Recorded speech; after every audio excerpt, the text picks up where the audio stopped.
Are you serious? Are you serious? Calm down. And let me tell you something that's going on.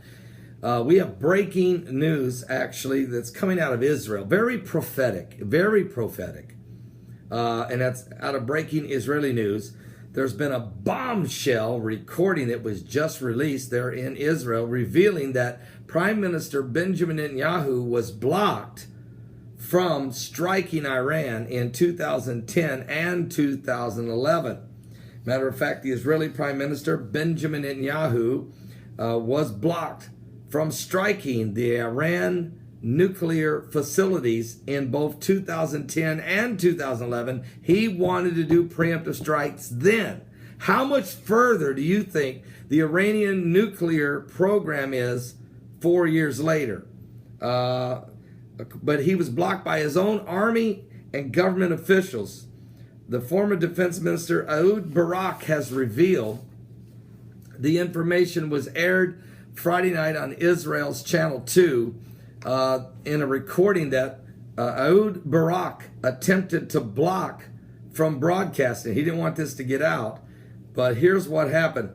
According to the report, Barak said he and Prime Minister Benjamin Netanyahu sought plans to order an Israeli Air Force to strike Iran on several occasions.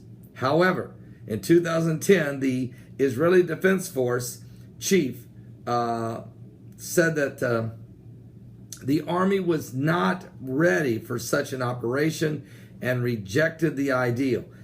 Fellow cabinet members, though, Moses Yalon, and Israel's current defense minister, and another one, Yuval Steinitz, current minister of energy, and Benjamin Netanyahu's point man on the Iranian deal, disapproved any military strikes on the Iranian nuclear facility because they didn't feel Israel was ready for the counterattack that would come from Iran. They did not feel confident enough to make this move or to even fly into hostile territory and pull it off. Now, in the recordings, Barak is heard stating, quote, ultimately, you need the IDF chief. The IDF chief has to say that there is operational capability. We gathered in a side room, just a small group. There were 30 people in the discussion. And in this case, we had a very small group. The prime minister, the defense minister, the foreign minister, the chief of staff, the head of the Mossad, the head of the military intelligence, the head of the Shin Bet domestic security service. In this forum, we actually wanted to know what the situation was. The answer was not a positive one when he was pushed into the corner.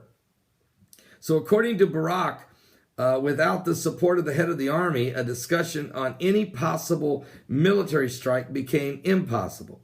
He created an untenable situation, Barak said in reference to the IDF chief. You cannot go to the cabinet when the chief of staff says to you, I'm sorry, but I told you no. So in February of 2011, after an appointment of Benny Gantz as the new Israeli Defense Force chief, Gantz was open to exploring a military operation against Iran. Following a meeting at the Mossad headquarters, Barak was confident that a forum of 8 senior ministers could be garnered to approve a strike. However, the cabinet ministers Benny Begin and Eli Yeshaya and Don Merodor and the heads of the Shin Bet, the Mossad, and almost all the IDF top leaders opposed the strike. Gantz said the capability was there. You know all the limitations, everything, all the risk, Barak said at the meeting. And Bibi Netanyahu, me and others, leaders, and then the foreign ministers, Lieberman, supported the operation and were ready to present it to the Forum of 8. Bibi was supposed to ensure the support of 2 of these that were in there, and of course, they could not get enough of them to agree to make the strike. Now, this was released on Friday night. Why would this be released? I'm going to tell you why this is being released. because Israel wants to send a message to the Iranians and to the world that in 2010 and 2011, they were at the point of making an attack on Iran. It's been 4 years later. Israel's capabilities are greater, and the sense of urgency about Iran's nuclear capabilities is at the utmost, highest, without question, most urgent that it's ever been. It's now or never. And so coming into the UN General Assembly in September and realizing just how close this Iranian nuke deal may be to being signed by 6 superpowers, Israel is right now at a point where it has to either go along with the big 6 or strike. I'm telling you, this is critical. We're coming up on the 4th blood moon. It's a super blood moon. It's visible from the streets of Jerusalem. I'm telling you now that at any moment, Israel may take out some of Iran's nuclear capabilities. And this could be an all-out war. So just keep, I'm telling you, pray for the peace of Jerusalem.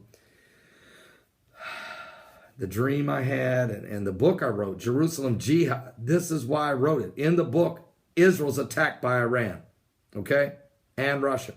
It's based on a dream, a very prophetic dream I received while in Jerusalem in 2013. I'm just praying for the peace of Jerusalem. Do not miss tonight's Sunday Night Live broadcast. It starts at 7 p.m. Eastern. Whatever you're doing, reschedule it, cancel it, and don't miss this broadcast. At my website, www.paulbegleyprophecy.com, from 7 to 10 p.m. Eastern, live.